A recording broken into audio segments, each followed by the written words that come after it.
We're going to have a look at the ink to shape and shapes area of OneNote for Windows 10. Now, you can do this both with or without a stylus. And so today I'm actually going to do it without a stylus because the stylus is probably a little bit easier. Now, when we're going to do these shapes, what we're looking for are either shapes here, which are defined, and we have ink to shape, which just means that we can draw it and then the computer will determine if it can work out if it's a recognizable shape and it fixes it for us.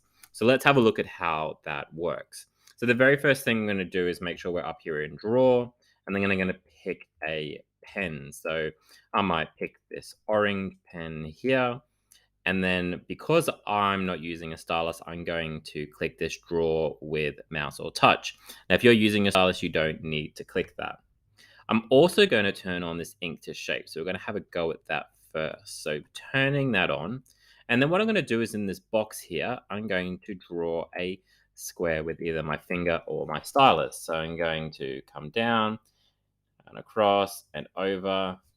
And as you can see, as I was drawing it, it wasn't particularly perfect, but the computer has picked up that I'm inking this and that it's actually a square, and it's gone ahead and fixed that for me. Now, if I turn off ink to shape, so I'm going to switch that one off and just come to shapes, is where sometimes I can kind of find my slightly different looking shapes that may be a little bit harder. Or let's say this arrow, which is our next activity. I'm going to click on the arrow, and then what I'm going to do is I'm going to click and drag across. So I now have my arrow.